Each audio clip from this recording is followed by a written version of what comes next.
കൂടുതൽ നടന്മാർക്കെതിരെ ലൈംഗിക ആരോപണവുമായി നടിമാരും ജൂനിയർ ആർട്ടിസ്റ്റുകളും രംഗത്ത്.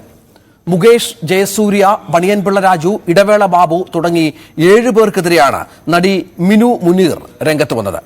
ശാരീരികമായി പീഡിപ്പിച്ചതായും ലൈംഗിക ചുവയോടെ സംസാരിച്ചതായും മിനി മുനീർ സാമൂഹ്യ മാധ്യമങ്ങളിൽ പോസ്റ്റ് ചെയ്തു. വിവാദങ്ങൾക്കിടെ അമ്മയിൽ തിരക്കിട്ട നീക്കങ്ങൾ നടക്കുകയാണ്. നാളെ അമ്മയുടെ എക്സിക്യൂട്ടീവ് യോഗം ചേരുന്നുവെന്നാണ് നമുക്ക് ലഭ്യമാകുന്ന വിവരം. ജനറൽ സെക്രട്ടറി സ്ഥാനത്തേക്ക് ഒരു വനിതയെ നിയമിക്കണമെന്ന ആവശ്യം ഒരു വിഭാഗം ശക്തമാക്കിയിട്ടുണ്ട്. സിനിമാ മേഖലയിലെ ലൈംഗിക ആരോപണം അന്വേഷിക്കാൻ രൂപീകരിച്ച പ്രത്യേക സംഘത്തിന്റെ ആദ്യ യോഗം നാളെയാണ്. സംവിധായകൻ രഞ്ജിത്ത്, നടൻ സിദ്ദിഖ് എന്നിവർക്കെതിരെ ഉയർന്ന ആരോപണങ്ങൾ സംഘം പരിശോധിക്കുമെന്നാണ് മനസ്സിലാകുന്നത്. ആരോപണം ഉന്നയിച്ചവരിൽ നിന്നും അന്വേഷണ സംഘം വിശദാംശങ്ങൾ തേടും. IG സ്പർജൻ കുമാറിന്റെ നേതൃത്വത്തിലാണ് അന്വേഷണ സംഘം രൂപീകരിച്ചിരിക്കുന്നത്. ഏറ്റവും പ്രധാനപ്പെട്ട വിവരം, ഈ ഹേമ കമ്മിറ്റി റിപ്പോർട്ട് പുറത്തു വന്നതിന് ശേഷം ഇതിന്റെ അലയൊലികൾ ഇത്ര ദിവസമായിട്ടും മാറുന്നില്ല എന്നുള്ളതാണ്. പലതരത്തിലുള്ള പല ആളുകൾ പുതിയ പുതിയ വെളിപ്പെടുത്തലുകളുമായി വരുന്നു. അവരുടെ മുൻകാല അനുഭവങ്ങൾ, ഇപ്പോഴത്തെ ഈ റിപ്പോർട്ടിന്റെയൊക്കെ പശ്ചാത്തലത്തിൽ അവർ ആർജിച്ച ധൈര്യത്തിന്റെയൊക്കെ പശ്ചാത്തലത്തിൽ അവർ പരസ്പരം പങ്കുവെക്കുന്നു. മാധ്യമങ്ങൾക്ക് മുന്നിലും പങ്കുവെക്കാൻ തയ്യാറാകുന്ന സാഹചര്യം ഒരുങ്ങുകയാണ്. ഏറ്റവും ഒടുവിലാണ് ഈ നമ്മുടെ ഈ വിഗ്രഹങ്ങൾ എന്ന് കരുതുന്ന പല ആൾക്കാർക്കുമെതിരെ ഇത്തരം ആരോപണങ്ങൾ ഉന്നയിച്ച് മുന്നോട്ട് വരുന്നത്, നടിമാർ അടക്കം. അതും ശക്തമായ ഭാഷയിൽ പേരെടുത്ത് പറഞ്ഞു തന്നെയാണ് പല നടിമാരെ. ഇപ്പോൾ മിനി മുനീർ, മുകേഷ്, മണിയൻപിള്ള രാജു, ഇടവേള ബാബു, ജയസൂര്യ എന്നിവർക്കെതിരെ അഡ്വക്കേറ്റ് ചന്ദ്രശേഖർ എന്ന പ്രൊഡക്ഷൻ കൺട്രോളർ എന്നിങ്ങനെ ഒരുപാട് ആളുകൾക്കെതിരെ ഇത്തരത്തിൽ ചില ആരോപണങ്ങൾ ഉന്നയിക്കുകയാണ്. നമുക്കിതിന്റെ വിശദാംശങ്ങളിലേക്ക് കടക്കണം. നമ്മുടെ പ്രതിനിധികൾ VV വിനോദ് ഈ അന്വേഷണ സംഘത്തിന്റെ യോഗവുമായി ബന്ധപ്പെട്ട വിശദാംശങ്ങൾ പങ്കുവെക്കും. അമ്മയുടെ എക്സിക്യൂട്ടീവ് നാളെയാണ്. അതിൽ വളരെ പ്രധാനപ്പെട്ട ചില തീരുമാനങ്ങൾ ഉണ്ടായേക്കാം. അതായത് വനിതാ സെക്രട്ടറി വേണമെന്ന ആവശ്യം സജീവമാണ്. കഴിഞ്ഞ ദിവസം നമുക്കറിയാം, സിദ്ദിഖ് സംസാരിച്ചപ്പോൾ സിദ്ദിഖിനോട് ചേർന്ന് നിൽക്കാതെ ഏതാണ്ട് സിനിമയുടെ മൊത്തം വികാരം പങ്കുവെച്ചുകൊണ്ടാണ് ജഗദീഷ് സംസാരിച്ചത് എന്ന തരത്തിലുള്ള ഒരു വ്യാഖ്യാനം വന്നിരുന്നു. ജഗദീഷിന് വേണ്ടി കുറെ ആളുകൾ ഇപ്പോൾ ഇത്തരത്തിൽ മുന്നോട്ട് വരുന്നുണ്ട്. ആ വിശദാംശങ്ങൾ നവമി നൽകും. ഹരികൃഷ്ണൻ ഇപ്പോൾ ഏറ്റവും ഒടുവിൽ ഉയർന്ന ആരോപണത്തിന്റെ വിശദാംശങ്ങൾ പങ്കുവെക്കും. നമുക്ക് നവമിയിലേക്കൊന്ന് പോകണം. നവമി നിർണായകമായ എക്സിക്യൂട്ടീവാണ്. കാരണം നമുക്കറിയാം, കഴിഞ്ഞ കുറേ ദിവസങ്ങളായി പുറത്തു വരുന്ന വിവരങ്ങൾ നമുക്ക് വെച്ച് നമ്മളൊന്ന് പരിശോധിക്കുമ്പോൾ, ഒന്ന് വിലയിരുത്തുമ്പോൾ അമ്മയിൽ ഭിന്നതയുണ്ട്. ഈ സിദ്ദിഖിന്റെയും മറ്റു അഭിപ്രായത്തിനെതിരെ ജയൻ ചേർത്തലയും ജഗദീഷുമൊക്കെ തങ്ങളുടെ നിലപാട് വ്യക്തമാക്കിയത് നമ്മൾ കണ്ടതാണ്. അത് അമ്മയിൽ ഒരു വലിയ വിഭാഗത്തിന്റെ പിന്തുണ തങ്ങൾക്കുണ്ട് എന്നതിന്റെ ആത്മവിശ്വാസം തന്നെ ആയിരിക്കും. കാരണം ഈ ആരോപണങ്ങളെ അതിന്റെ ഒരു മെറിറ്റിൽ കാണാതെ, അതിനെ കേവലം ഒരു വ്യക്തി അധിഷ്ഠിതമായ ആരോപണങ്ങൾ എന്ന് മാത്രം പറഞ്ഞ് ഒതുക്കാൻ ശ്രമിച്ച സിദ്ദിഖ് അത് ഉടൻ തന്നെ ജഗദീഷ് വാർത്താ സമ്മേളനം നടത്തിക്കൊണ്ട് ഗൗരവമായി കാണണമെന്ന് പറയുന്നതൊക്കെ നമ്മൾ കണ്ടതാണ്. എന്താണ് എക്സിക്യൂട്ടീവിൽ സംഭവിക്കുക? നേരത്തെ സാധാരണയൊക്കെ ചേരുന്ന പോലെ എക്സിക്യൂട്ടീവ് ആകാനുള്ള യാതൊരു സാധ്യതയുമില്ലല്ലോ.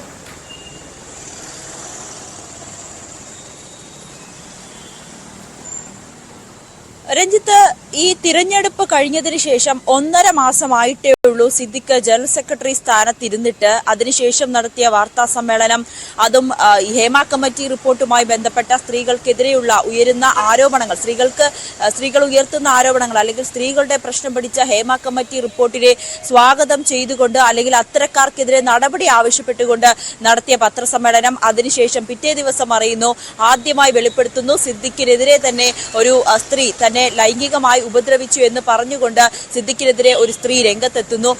അതിനെ തുടർന്ന് തന്നെ മറ്റ് ആലോചനകൾക്കോ അല്ലെങ്കിൽ വിവാദങ്ങൾക്കോ ഒന്നും നിൽക്കാതെ പെട്ടെന്ന് ഇന്നലെ രാവിലെയോടുകൂടി സിദ്ദിഖ് പറയുന്നു താൻ അമ്മ ജനറൽ സെക്രട്ടറി സ്ഥാനം ഒഴിയുന്നു എന്ന്. അതിന് പിന്നാലെ തന്നെ വലിയ രീതിയിലുള്ള ചർച്ച തന്നെയായിരുന്നു ഈ സിനിമാ മേഖലയിൽ അമ്മ താരസംഘടനയിൽ നടന്നത്. ഇതിൽ ഏറ്റവും പ്രധാനപ്പെട്ട കാര്യം, അന്ന് ഒരു പ്രസ് മീറ്റ് കഴിഞ്ഞ് മാധ്യമങ്ങളെ കണ്ടതിന് ശേഷം സിദ്ദിഖിന്റെ നിലപാടിനെ അനുകൂലിക്കാതെ അല്ലെങ്കിൽ തള്ളിപ്പറയാതെ ഒരു വിഭാഗം എത്തിയപ്പോഴും ജഗദീഷിന്റെ നിലപാട്, അതും വളരെ കൃത്യമായിട്ടുള്ള, സമൂഹം എന്താണോ കേൾക്കണമെന്ന് ആഗ്രഹിച്ചത് ആ നിലപാടുമായി ജഗദീഷ് എത്തുന്നു.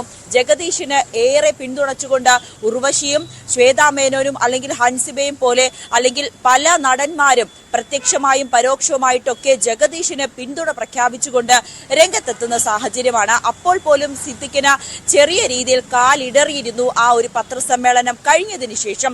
പിന്നീട് നമുക്കറിയാം, ഇന്നലത്തെ രാവിലത്തെ രാജി, അതിനുശേഷം ഉണ്ടാകുന്ന സംഭവ വികാസങ്ങൾ. എന്തായാലും ഇന്നലെ തന്നെ ഓൺലൈനായിട്ടൊക്കെ പല രീതിയിലും ഇവരുടെ അംഗങ്ങൾ തമ്മിലൊരു യോഗം ചേർന്നിരുന്നു. എന്തായാലും എക്സിക്യൂട്ടീവ് യോഗം നാളെ ചേരുമ്പോൾ എന്തായിരിക്കും അമ്മ എടുക്കുന്ന തീരുമാനം? രണ്ട് പ്രധാനപ്പെട്ട കാര്യം. ഒന്ന്, ജനറൽ സെക്രട്ടറി സ്ഥാനത്തേക്ക് ഇനി ആര് വരും? ആദ്യമായി ഒരു വ്യക്തിയെ തിരഞ്ഞെടുക്കുന്നു, ആ വ്യക്തിക്കെതിരെ ആരോപണ വിധേയനാകുന്നു, അയാൾക്കെതിരെ ലൈംഗിക ആരോപണങ്ങൾ വരുന്നു, അതിനുശേഷം അദ്ദേഹം രാജിവെക്കുന്ന ഒരു സാഹചര്യം. ഇനി ഒരാൾ വന്നാൽ അതാണ് അതിന്റെ ഒരു പ്രാധാന്യം. നവമി, നമുക്കറിയാം ഇത്തവണ സാധാരണയിൽ കവിഞ്ഞ് സാധാരണ ഈ ജനറൽ സെക്രട്ടറി സ്ഥാനത്തേക്കൊന്നും അധികം മത്സരം ഉണ്ടാകാറില്ല. ചില പദവികളിലേക്കൊക്കെ മത്സരം ഉണ്ടാകാറുണ്ട്.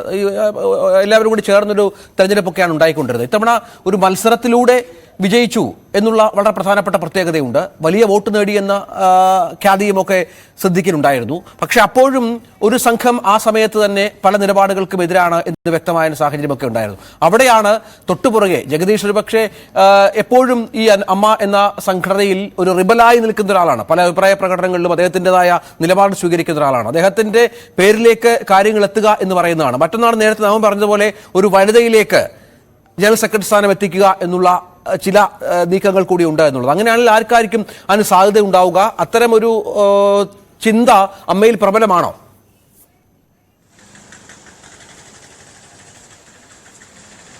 അങ്ങനെയാണ് നമുക്ക് ലഭിക്കുന്ന വിവരങ്ങൾ, രഞ്ജിത്ത്. കാരണം ഒരു സ്ത്രീ ഒരു ജനറൽ സെക്രട്ടറി സ്ഥാനത്തേക്ക്, അല്ലെങ്കിൽ ഒരു സ്ത്രീയെ മുന്നിൽ നിർത്തിക്കൊണ്ട്, അല്ലെങ്കിൽ ഒരു ജനറൽ സെക്രട്ടറി സ്ഥാനത്തേക്ക് നിർത്തിക്കൊണ്ട് സ്ഥാപിച്ചുകൊണ്ട് മുന്നോട്ട് പോവുകയാണെങ്കിൽ അമ്മയ്ക്ക് WCC അടക്കം ഒന്നുകൂടി അടുപ്പിക്കാൻ, അല്ലെങ്കിൽ ചേർത്ത് നിർത്താൻ, WCCയുമായി കുറച്ചുകൂടി ഒരു പാലം ഊട്ടി ഉറപ്പിക്കാനുള്ള ഒരു സാധ്യതയും തള്ളിക്കളയാൻ കഴിയില്ല. അതുകൊണ്ട് തന്നെയാണ് ഒരു സ്ത്രീയെ തന്നെ ഈ ഒരു സ്ഥാനത്തേക്ക്, ജനറൽ സെക്രട്ടറി സ്ഥാനത്തേക്ക് കൊണ്ടുവരണമെന്നൊരു നിലപാട് എത്തി നിൽക്കുന്നത്. പക്ഷേ മറ്റൊരു പ്രധാനപ്പെട്ട കാര്യം, ജനറൽ സെക്രട്ടറി സ്ഥാനത്ത് നിൽക്കുമ്പോൾ അത്രയും നിലപാടുകൾ വ്യക്തമാക്കുന്ന, ഒരു സ്വാധീനത്തിനും വഴങ്ങാത്ത ഒരു സ്ത്രീ ആയിരിക്കണം ഇനി ജനറൽ സെക്രട്ടറി സ്ഥാനത്തേക്ക് വരേണ്ടത്. കാരണം നമുക്കറിയാം, ഇടവേള ബാബു ഇരുന്നപ്പോഴായാലും ഇപ്പോൾ സിദ്ദിഖ് ഇരിക്കുമ്പോഴായാലും ഒരുപാട് ആരോപണങ്ങൾ ഈ താരസംഘടനയുമായി ബന്ധപ്പെട്ടുണ്ടാകുന്നു. പല നടിമാരായിക്കോട്ടെ, അല്ലെങ്കിൽ മറ്റ് ഈ അണിയറ പ്രവർത്തകരായിക്കോട്ടെ, മേക്കപ്പ് ആർട്ടിസ്റ്റുകളായിക്കോട്ടെ, പലരും തങ്ങൾക്ക് ഈ സിനിമാ മേഖലയിൽ നേരിടുന്ന പ്രശ്നങ്ങൾ പറഞ്ഞുകൊണ്ട് കത്തയക്കുന്നു, മെയിലുകൾ അയക്കുന്നു. പക്ഷെ ഇതിനൊന്നും റെസ്പോണ്ട് ചെയ്യുന്നില്ല, ഇവരുടെ പ്രശ്നങ്ങൾ പരിഹരിക്കപ്പെടുന്നില്ല. അങ്ങനെയാണെങ്കിൽ സ്ത്രീകളെ കൂടുതൽ അടുപ്പിച്ചുകൊണ്ട്, അല്ലെങ്കിൽ സിനിമാ മേഖലയിലെ സ്ത്രീകൾ അനുഭവിക്കുന്നതിൽ ഒരു പരിധിവരെ കൺട്രോൾ ചെയ്യാൻ, അല്ലെങ്കിൽ അവർക്കൊരു ആശ്വാസമായിട്ട് ഒരു ജനറൽ സെക്രട്ടറി വരികയാണ്, അതും ഒരു സ്ത്രീ തന്നെ വരികയാണെങ്കിൽ അത് വളരെയേറെ ഗുണം ചെയ്യുമെന്നൊരു വിലയിരുത്തലാണ്.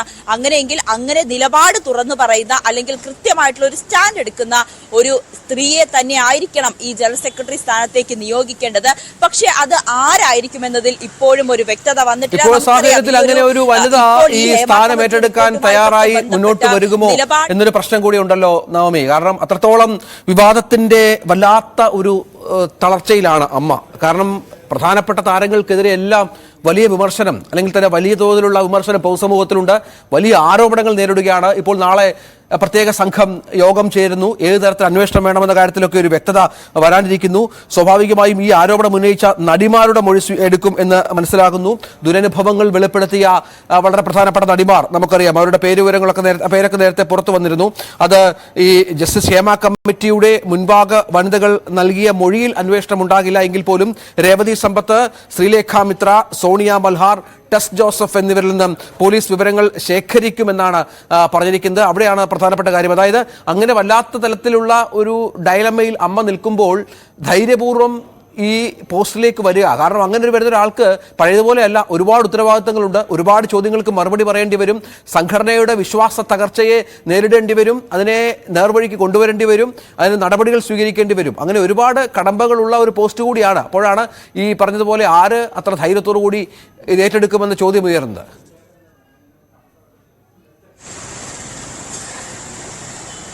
തീർച്ചയായും അങ്ങനെ തന്നെയാണ് രഞ്ജിത്ത്. നമുക്കറിയാം, ഈ ഹേമ കമ്മിറ്റി റിപ്പോർട്ട് വന്നതിന് ശേഷവും എത്ര നടിമാർ, അല്ലെങ്കിൽ ഈ സിനിമാ മേഖലയിലെ മുതിർന്ന താരങ്ങളായിക്കോട്ടെ, എത്ര നടിമാരാണ് ഒരു നിലപാട് പ്രഖ്യാപിച്ചുകൊണ്ട് രംഗത്തെത്തിയതെന്ന് നമുക്കറിയാം. ശ്വേതാ മേനോൻ ആയിക്കോട്ടെ, അതുമൊക്കെ ഈ അടുത്ത കാലത്ത്, അതും ഈ അമ്മയുടെ ഒക്കെ പ്രതികരണം കഴിഞ്ഞതിന് ശേഷം ഈ പവർ ഗ്രൂപ്പിനെ പറ്റി ഒരു പരാമർശം നടത്തുന്നുണ്ടായി, ഉർവശി ഉണ്ടായി. പക്ഷേ അതിനപ്പുറത്തേക്ക് ഒരു നിലപാട് വ്യക്തമാക്കിക്കൊണ്ട് നമുക്ക് ആ പത്രസമ്മേളനത്തിൽ തന്നെ എടുത്തു നോക്കാം. ജോമോളുടെ പ്രതികരണം എത്ര അത്രമാത്രം അപക്വമായിട്ടുള്ള ഒരു പ്രതികരണമായിരുന്നു ജോമോൾ നടത്തിയത്. അനന്യ ആയിക്കോട്ടെ ഈ പത്രസമ്മേളനത്തിൽ എന്താണ് നടക്കുന്നതെന്ന് അറിയാതെ എല്ലാത്തിലും ഒരു അത്ഭുതത്തോടെ നോക്കുന്ന ഒരു സാഹചര്യമാണ്. അങ്ങനെ ഒരു നിലപാട് വ്യക്തമാക്കിക്കൊണ്ട് അല്ലെങ്കിൽ സംഘടനയിൽ ഒരു പ്രശ്നമുണ്ടായാൽ അതിനെ പരിഹരിക്കാൻ കഴിയുന്ന അല്ലെങ്കിൽ ഏതെങ്കിലും ഒരു വിഷയം ഈ മാധ്യമങ്ങളുടെ അല്ലെങ്കിൽ ഒരു പ്രശ്നമുണ്ടായാൽ ഒരു കേസ് ഉണ്ടായാൽ അതിൽ കൃത്യമായി നിലപാടെടുത്തുകൊണ്ട് എല്ലാ അംഗങ്ങളെയും ഒന്നിച്ചു നിർത്തിക്കൊണ്ട് കൊണ്ടുപോകാൻ കഴിയുന്ന ഒരു സ്ത്രീ അതാരായിരിക്കും സിനിമാ മേഖലയിൽ ഇപ്പോഴുള്ളത് എന്ന ചോദ്യത്തിൽ നമുക്കറിയില്ല. അങ്ങനെ ഉണ്ടായിരിക്കും, ചിലപ്പോൾ സ്വന്തമായിട്ടുള്ള ഒരു നിലപാടുള്ളവരുണ്ടായിരിക്കും. പക്ഷേ അത് പൊതുസമൂഹത്തിന് മുന്നിൽ അല്ലെങ്കിൽ അത് മുന്നിലേക്ക് വന്ന നിലപാടുകൾ തുറന്നു പറയാൻ കഴിയുന്ന സ്ത്രീ അവർ മുന്നിലേക്ക് തന്നെ വരണം. ആര് അങ്ങനെ ഒരു സംഘടനയിലെ ചുമതലയിലേക്ക് വരും എന്നുള്ളത്.